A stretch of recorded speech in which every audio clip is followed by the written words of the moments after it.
Bien, y ya estamos con nuestro próximo invitado, el jefe de la bancada del Partido por la Democracia, Jaime Araya. ¿Cómo está, diputado? Bienvenido a esta edición de Llegó la Hora. Bienvenido, diputado.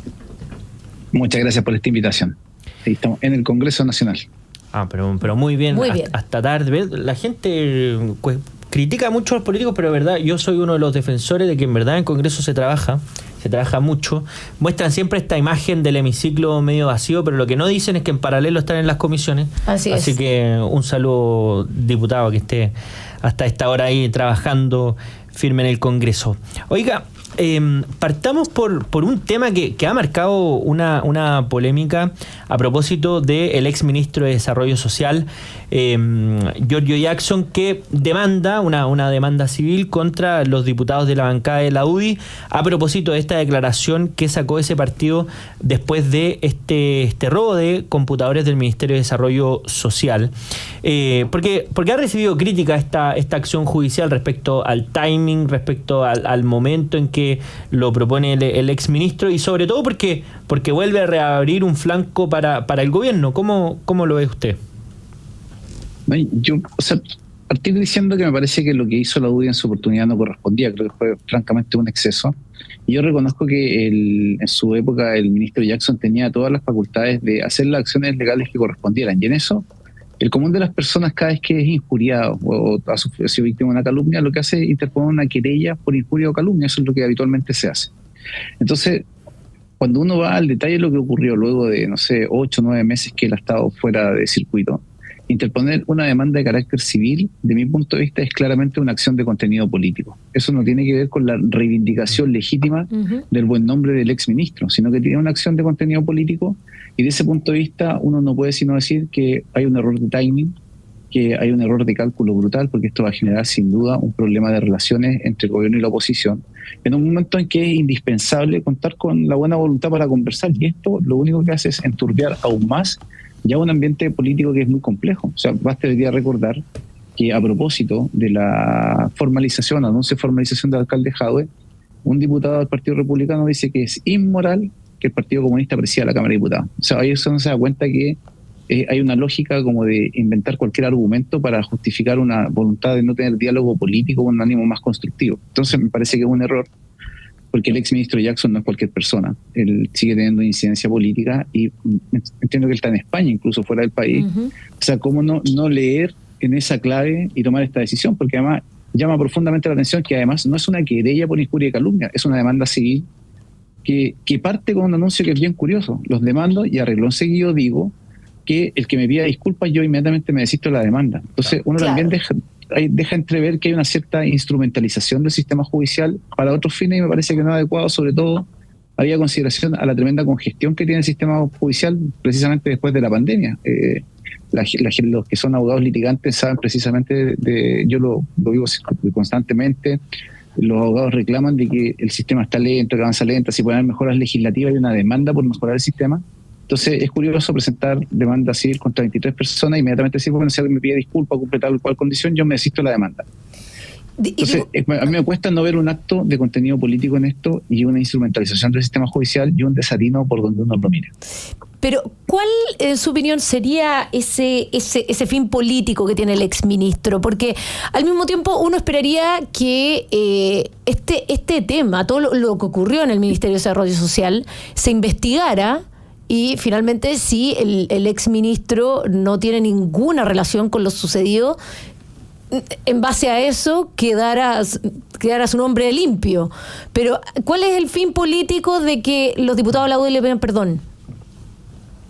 Yo no logro entender cuáles son los fines que tiene el ministro, y por eso digo que esto es un acto con contenido político, y esto no es el simple ejercicio de una acción judicial para limpiar su buen nombre, porque además yo en esto habría entendido que lo lógico es que haga lo que hacen todas las personas que presentan una querella por injuria y calumnia. Y además tiene un matiz esto, si uno lo mira con más profundidad. Hay que ver que han hecho una distinción respecto de lo que son parlamentarios que habrían ofendido al ministro. Esto le pasó al senador Espinosa, también fue demandado civilmente, y de particulares son querellas por injuria y calumnia. Entonces, ¿no será que están tratando de saltarse algún trámite judicial por la vía de hacer esta distinción? Entonces, ahí uno nuevamente vuelve al centro del tema. Hay una genuina convicción de limpiar su buen nombre, querella por injuria y calumnia, y se acredite que lo que se hizo fue un delito, que es lo que si uno revisa las declaraciones de la época, ¿qué es lo que se decía? Esto había sido una injuria, había sido una calumnia, que se iban a presentar las querellas respectivas. Entonces, yo entiendo que todo el mundo tiene derecho a ejercer las acciones judiciales que estime pertinente y que en derecho sean procedentes, pero no me digan que esto no tiene una segunda lectura, sobre todo cuando uno tiene que hacer una evaluación más responsable de lo que está ocurriendo. Y yo no sé cuáles son los fines que él perseguirá o las estrategias que tiene. Yo no las descalifico tampoco. Lo que me parece es que es absolutamente inoportuno, porque además, siendo él del corazón del Frente Amplio, mirando desde lejos, cualquier persona que sea un observador ni siquiera tan agudo se da cuenta que estamos en un cuadro político complejo. Venir a agizar el clima político, creo que es algo que se debe haber evaluado, ¿no? Y me cuesta creer que él no lo haya hecho. ¿Cuáles son las motivaciones? Bueno, habría que preguntárselas a él, pero yo vuelvo a manifestar que estoy en desacuerdo con lo que hizo la UDI. Me parece que fue un exceso. Me hubiese gustado que en la oportunidad que correspondía, que era inmediatamente hubiese presentado la querella que correspondía. Y bueno, y si no fue porque era ministro, lo entiendo, pero el arreglón siguió haber salido, no sé, haber esperado una semana o dos, pero 8 meses después de haberse ido, venir a presentar una demanda civil y no una querella por injuria y calumnias, y hacer esta distinción que además no es menor entre el tratamiento que se le da a los parlamentarios en un juicio de naturaleza civil. La gente, y básicamente los que se dedican a la litigación, sabrán que el manejo de la tramitación de eso depende exclusivamente del demandado. O sea, perdón, del demandante. El impulso procesal estaba por él. Él va a manejar los tiempos en que notifique, va a ver qué hace con las resoluciones que se dicten, si se notifican. Entonces, tengo la impresión de que aquí se está apostando a hacer un juicio largo para mantener la acción judicial vigente durante mucho tiempo, y ahí uno se da cuenta que en realidad me cuesta ver, y vuelvo a reiterarlo, o sea, él una persona que es del corazón del Frente Amplio, no haya sido capaz de medir los impactos que esto iba a tener. O sea, además le mandó a 23 diputados. Claro. No digamos que es poca cosa, no es una cosa menor. Oiga, diputado, y a propósito de lo que usted esbozaba también, que claro, estamos en momentos complejos de negociación, a propósito de la discusión que se viene en torno a la mesa de la Cámara de Diputados estas semanas. ¿Esto habrá sido consultado con el Frente Amplio? ¿Esto es una acción particular? Lo pregunto porque no pareciera muy razonable como quemar las naves con otros diputados, salvo que ya se hayan dado por vencido la posibilidad de llegar a un tipo de acuerdo respecto a la Cámara. Yo sé que este es un acuerdo distinto al del Senado, donde sí estaba el oficialismo y la oposición, pero pareciera que no muestra muy buen ánimo de negociación o llegar a acuerdos cuando finalmente esto se va a tribunales, ¿o no? Yo diría que es muy poco probable que nosotros pudiésemos dibujar un acuerdo en la Cámara de Administración con la oposición. Eso ya se han demostrado una actitud que me parece que es muy peligrosa. Yo diría que hay dos temas que son centrales. Uno es que hay un acuerdo que está firmado por distintas fuerzas políticas, y lo que está en entredicho hoy día es la confianza ciudadana en el Parlamento. Y nosotros, como Cámara de Diputados, tenemos que verlo con sentido de oportunidad. Siempre se ha dicho que como que el Senado era la gran institución de la República. Después de incumplir el acuerdo de la forma en que se hizo, creo que quedó en entredicho la capacidad del Senado de cumplir los acuerdos. Entonces, ¿por qué la Cámara esta vez no cumple los acuerdos? Es una cosa muy central. Y lo segundo es que yo creo que hay un veto al Partido Comunista que es de contenido ideológico, y eso a mí me preocupa muchísimo. Yo creo que nosotros no podemos mirar con distancia cuando a una persona se le veta por su opinión política. Y lo quiero decir con toda claridad. Los diputados y las diputadas del Partido Comunista tienen votaciones importantes en sus distritos. No hay ninguno que haya sido designado a dedo.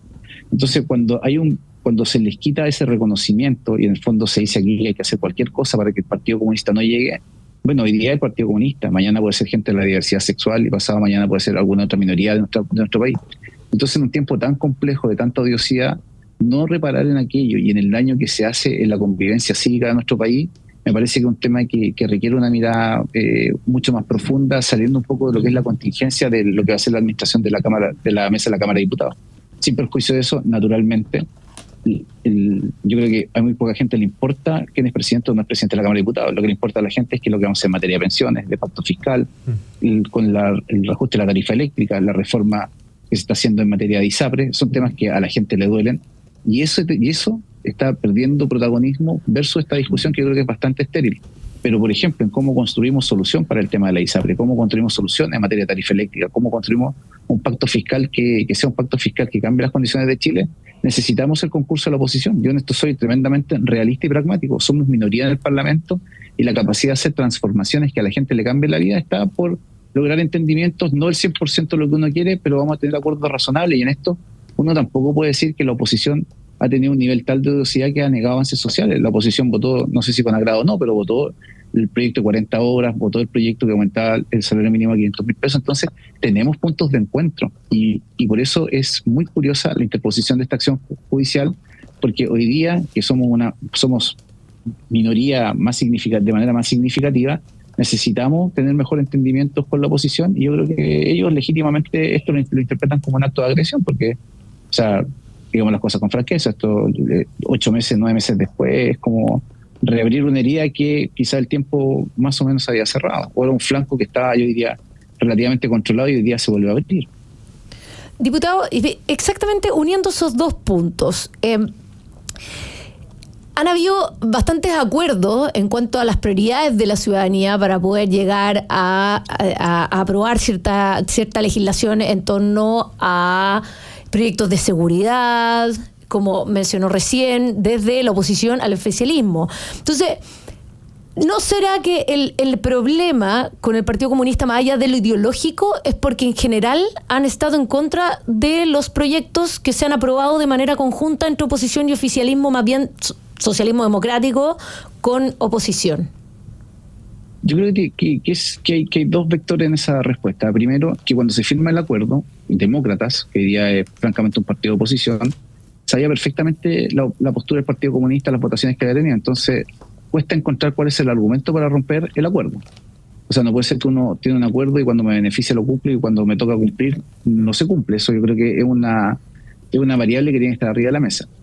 Y la segunda es que yo diría, si uno mira en términos gruesos, la agenda legislativa del gobierno ha tenido, no solo el Partido Comunista, sino que en una parte del Frente Amplio, una resistencia importante en materia de seguridad, no porque sean, como algunos han dicho, pro delincuentes, sino que simplemente tenemos aproximaciones distintas a cómo enfocamos las soluciones en lo que sí tenemos un diagnóstico común, que es una crisis de seguridad brutal que no tiene precedentes. Yo creo que eso es una cuestión que me parece que es esencial.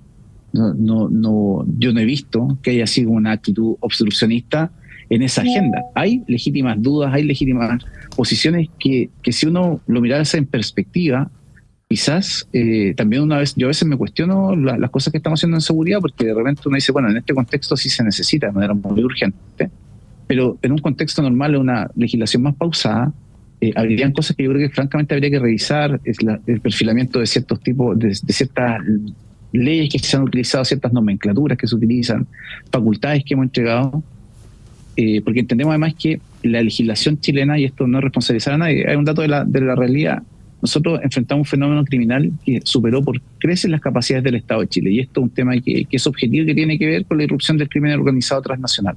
Entonces, cuando el Estado está desafiado, naturalmente hay que reaccionar rápido, y las aproximaciones que uno tenga a este tema son muy importantes. Yo les quiero contar casi como anécdota. Yo soy diputado de la región de Antofagasta, y creo haber sido el primer diputado que habló públicamente en un punto de prensa de los motochorros. Y yo me acuerdo, cuando yo propuse el proyecto de ley que castigaba al motochorro indocumentado extranjero, a mí me trataron de lo peor, de izquierda a derecha. Muchos se reían, pues decían que está hablando. Cuando nosotros impulsamos la Comisión Especial Investigadora Macrozona Norte y hablábamos de los sicarios, de los secuestros extorsivos, costó mucho que nos dieran las firmas para la Comisión Investigadora. Y cuando nosotros logramos constituirla, ya era un dato de la causa y todo el mundo entendió que ese fenómeno existía, porque ese fenómeno se empezó a desarrollar fundamentalmente en las regiones del norte del país. Entonces, yo creo que yo no quiero asignarle responsabilidad a un sector político, sino que es simplemente desconocimiento, porque nadie se imaginó que esto no iba a pasar en Chile. Yo creo que es una cosa que es muy importante, y que hay un tema que, por ejemplo, uno podría decir hoy día arriba de la mesa. Si me preguntan cuál es la norma más urgente que nosotros tenemos que trabajar la brevedad, es de inteligencia financiera o inteligencia económica, que es básicamente cortar la ruta del dinero de las organizaciones criminales, que tiene muchas aristas. Yo sé que a mucha gente le incomoda, porque dice el secreto bancario es como un bien sacrosanto de la República, pero ocurre que cuando hay dinero del narcotráfico, hay dinero del crimen organizado, cuando hay dinero de la corrupción, se lava ese dinero y nosotros tenemos herramientas legales. Acuérdense ustedes que en algún minuto este Congreso aprobó darle la exclusividad de la acción penal en materia tributaria al Servicio de Impuesto Interno, y por lo tanto todo lo que es lavado de dinero, si no hay querella del Servicio de Impuesto Interno, ¿qué es lo que hace? ¿Cómo inicia una investigación la Fiscalía? Entonces eso en el norte del país pasa. Nosotros tenemos los principales paseos del norte llenos de ópticas, de casinos de juego, de barberías, de lugares de venta de artículos de celulares, que en el fondo lo único que hay es lavado de dinero. O sea, lo último que ha llegado es una gran cantidad de centros comerciales chinos que se instalan así en locales gigantescos en el centro de la ciudad y que no entra nadie y las cosas más caras que venden costarán 2.000 o 3.000 pesos. Entonces, cualquier persona que tenga un mínimo de conocimiento, aproximación a cómo se mueve el crimen organizado, se mueve por dinero, se lava mucho dinero. En el norte se da de una manera brutal. Hoy día les quiero comentar, hace un rato Carabineros de Antofagasta acaba de hacer un decomiso de drogas de 1 tonelada avaluada en 5.500 millones de pesos.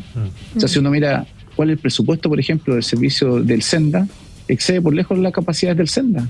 Entonces, la plata que se mueve en Chile, hay un estudio que dice que se debe ser cerca de 6.000 o 7.000 millones de dólares al año. Entonces, esto es un problema de seguridad nacional y nosotros tenemos que ser capaces de arribar a un acuerdo para pongámosle límite. Incluso yo creo que hay que tener la flexibilidad suficiente para decir, mira, busquemos una forma de que aquellos que están nerviosos, porque esto podría, por decirlo de manera coloquial, pegar en el palo en materia de evasión o de elusión tributaria, busquemos una fórmula para dejar a salvaguarda eso y que eso tenga otro mecanismo de investigación. Pero necesitamos darle más herramientas a la Fiscalía. Nosotros hemos presentado un proyecto que faculta a los fiscales regionales para alzar el secreto bancario sin autorización del juez de garantía durante el periodo de 1 año, y si hay antecedentes fundados de que hay un delito, se va al procedimiento habitual. Pero necesitamos tener herramientas para enfrentar el levantamiento del secreto bancario, porque el dinero que se mueve es mucho y eso va a generar problemas de corrupción, problemas de narcotráfico, y finalmente Chile, que tiene una institucionalidad que es muy solvente, va a estar en jaque. Cuando uno mira, por ejemplo, en perspectiva, a raíz del caso Hermosilla, ¿alguien se habría imaginado que el director nacional de la PDI iba a ser allanado a su domicilio, iba a ser detenido y en prisión preventiva producto de esto? Nadie. Pero uno podría decir, mira, un país corrupto. No, no es un país corrupto, es un país que tiene una institucionalidad que resuelve problemas graves de manera institucional. Entonces yo me quedo con la mirada positiva de que fuimos capaces de hacer eso. Hoy día un alcalde de un sector político formalizado, anuncia formalización, alcalde de otros sectores políticos formalizado. Entonces esa institucionalidad que funciona tenemos que cuidarla, pero estamos en un estado de fragilidad muy importante. Y por eso yo vuelvo a decir que aquí requerimos un acuerdo político respecto de cómo perseguimos el dinero de organizaciones criminales, con las reticencias que cada uno pueda tener. O sea, a nadie le gusta que le estén revisando sus cuentas bancarias, pero hoy día es una necesidad que nosotros nos metamos ahí, porque el crimen organizado mueve mucho dinero, recluta soldados. O sea, yo no me quiero extender más allá de lo razonable, pero último ejemplo, y me quedo callado por un buen rato. Cuando uno critica tanto los narcos funerales, ¿qué es lo que hay en narcos funerales? Se muere el miembro de una organización criminal chilena y le hacen un funeral con todas las cosas propias del narcotráfico. ¿Ustedes creen que cuando se muere un sicario venezolano indocumentado los van a buscar al médico legal? Porque ellos tienen una lógica eminentemente de reemplazo, porque tienen la capacidad económica de contratar a uno y otro, y si lo matan bien, contrataré a otro.